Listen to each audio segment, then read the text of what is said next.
유튜브나 내려가기 시기 꼭 알아봐.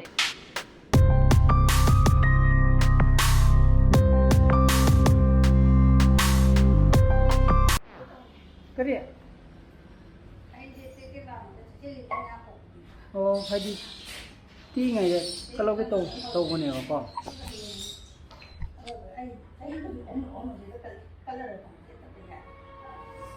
line engineer.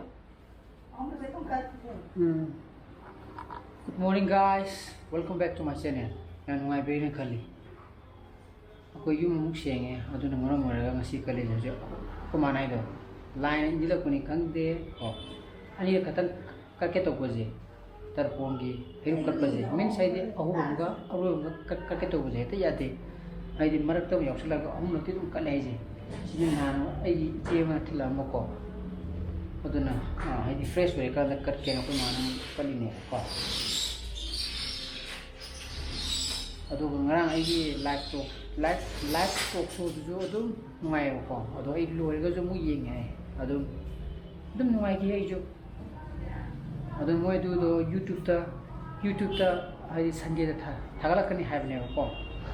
Aduga adum jiki ko ki tamo James Mayngum do magi Instagram ju dum changa yengbo ya bane ba. Madu jingbining ga di dum yengbo ya ni ko. Ha. Sum hai di ko ki ai di sari YouTube to ko ko ai di creator ki sum bori sana bani da. Mai ye yengning bra. Yengning. Ate glass de yaro ye. Pren yengbo ya ne ba no ni yengning adi. Ko di ko pula dia. Ha. Masih di sana besok kya sana besok tere sana ko sakena hogala pa egi nimju ha gadara keno je kagan nai to ba lepana pare nai je deo kana budi ngasi sana re ko adana hiyeng mu sana besok ke ya bre yenge sana pa jong sa te ji mama na GP packet aniga Horlicks kepor amaga pita ka do chak lamen he thromoro olaga leira chak chai di bo ga cha thomo pe di ba ding si jam wa ba ta san pe sa ne bubuk to ga charo ko im ama thilugi ge ba tar ba pe ya ba saksa ge pe cham ko saksa le de skana an ko ge ni ga atule mi तो दिक्कत नहीं सारा सच तरह तो ना बैठा है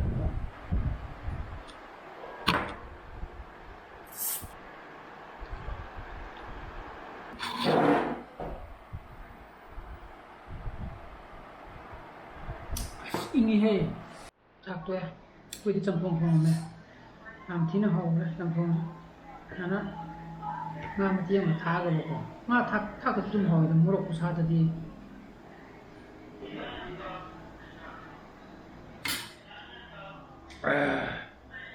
Sengaja je, usang je, sondar agak lebih, tak lagi kami thare. Adanya, ini tentang cacak, tentang pindoki. Ini pun, makai kere hele.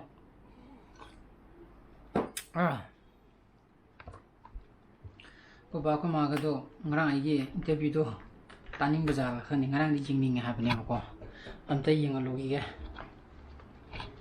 Dua aja ningsu, ningkong agak ningsu ada sih juga naik tu sih. Kena tahu tu biar apa. Kita pun sah tak kan deh.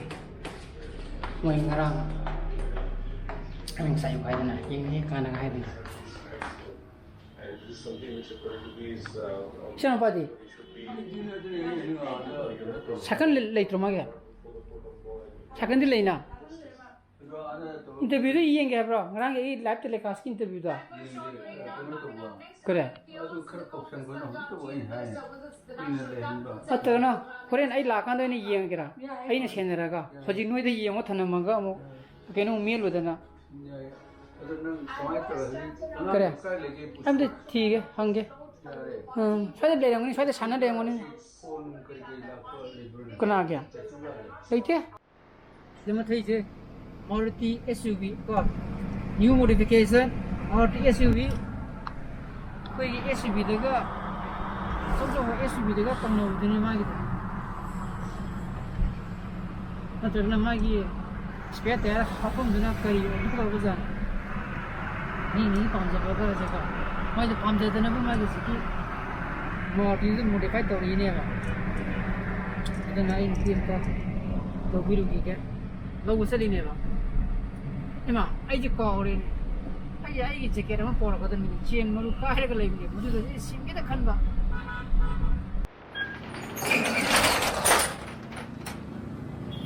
Chúng ta vô đấy, sa ta kia nó, coi, ta sao vậy thì samosa, chicken samosa lâu kia nó ngày đi, hay rồi bà, cái à, vậy, không ăn sâu ấy,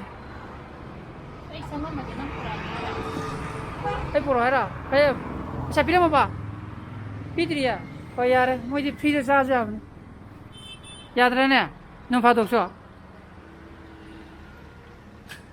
Ile है सामान तो ले थे ना लोग इधर से वो अयो लोग रहे तो अयो है से अयो निम्जू से पर गुली मसाला दिया तेरे को लोग मसाले अयो ना कि इंटरव्यू तो भाई मंगे हेंग जो तुंतरा दे ये क्या कुमिदी पुंगा मुख शेन बने पुंगा मुख शेन बने 1 hour है मने ये वाला से अरे होरेन चाक तो कोई ना गुली में चास लगे ना चाक तो कना चाओ ना इसने फदरो दु किनो दन फदरो दु मई ज्ञान फायदा ओथा सिमीना शिकना कना मई किनो की मई की कंपनी में ले होल मीडिया ना मधुना किनो तोरो कोन हां कंपनी की वाली दो हाइडी मई हाइडी मीडिया कंपनी हाय गदरा खंग्रे औ सिगनंगा नोय वाली साने जी करी कर पे जो बिना हाइडी सुम हाइडी कोई कंटेंट क्रिएटर नहीं ना हाइडी कंटेंट में क्रिएट हो मी लगे हाइडी यूट्यूबर हाइडी जब हां अदई तो वो सोशल मीडिया कोई फेसबुक का याम नहीं देना मोजो कंटेंट क्रिएटर ने कोई तो याम नहीं कोई ने कहीं ना वाओ फजर good ए अदुना ngसाई आइदि ngसाई कोई इनखललिबा हाना कंटेंट क्रिएटर ओइनिंग बाहाय दाने को मदुदा आइदि कोई एक्सपीरियंस तो शेयर तो बे वानी ना शेयर तो दि मोइन तो बले पामा जों थोगा हाइरे थोरेरा हाइबि कइना कंटेंट ले दे ब्रा सिगि हाइदि मोइन हाना एगोन हाना कंटेंट लौरी ने हाइदि या गदरा फोकदरा ना यानी कोने ना हाइने रगत तुम नरी मातने मा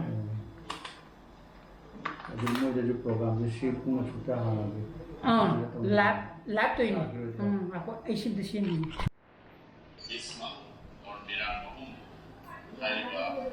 ताबन तरफ जना खला छूरा फ्रेंड स्वाइड आई थोड़ा किने मखा वाइड अदुनी है ना फ्रेंड ये मुलो रगा हाइबी रो अदु कमेंट या कोई बात ये हेदी कमेंट में से हेदी कमाई तो कितो हायू हाइबी बानीदा तरो अते लाइक तो अजे होमा खर तो थोजे बा कम ऑन गुड बॉय यार मिनिट मंगा को यार को 5 minutes होय मादी येंग बोलोय करे कोई बा बेहौदबा जेदे मी मु लाइन थोबो को मिनिट 3 मुत ngaire कोने मिनिट 3 मंगा मु सामने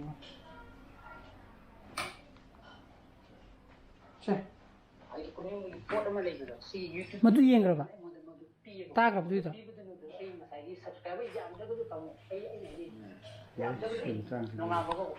योग्रबा किदन चिंकलोरा मधु को क्वेश्चन दो मधु क्वेश्चन दो खर चिंकलोरा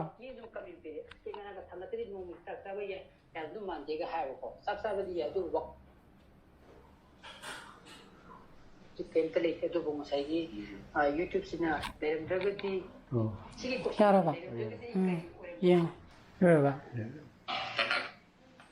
그래 가만히 있다 왜? 아. या 예. सबसे वो करनी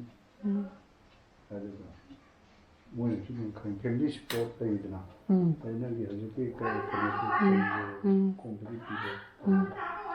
아이 아코미 피버디 메시지도. 코미세 뭐 크리에이터다 피버도 그래서 소망 칸데 타이밍 쉐줄 나고 내가 또 그랬어. 옛날에 시나 아이들이 분식이 되는 엄마 오이도네 아두기네 아두기 때문에 미쟁바 이게 서스카바 아두기 저도나도 살아야버도 되는 거 하 아코 로모 한 외가 로모 노모디 로모 시기도 마탄 좀다 아두고 해요 토이비는 거 많아가 해요 좀만 가끔디지 해요 저건 수나 또 그래 그 부부부 한 바주 마주지 대다가지 해요 뭐 맞다마다 좀 연저 오거든 나타내봐 모두 칼라가니 아들 아들니다 가만히 떠오르네 나도 하이기브라.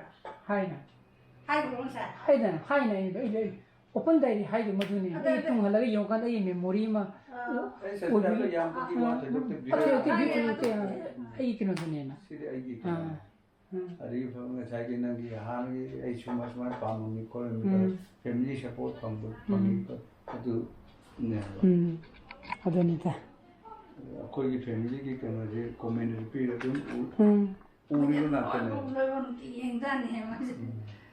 편한데요 시르카나노 하 지금 어두네 사이 WOL media 하이제 moi kari media company mo oi baneba moina link tha sara kunne sone creator mayam ji high struggle mayam do share tor kana khang na bagini da okay adan lore yeng ba koi ba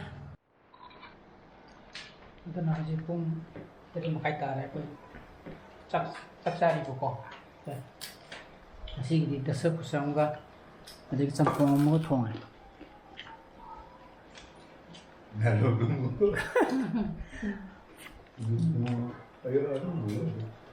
그러나 anh ngasi ko tin mata ngero senjara ga ibo sipai mo thoga di like to video mo share to video no video subscribe to video mo ko share to video so please be safe and be healthy bye bye good night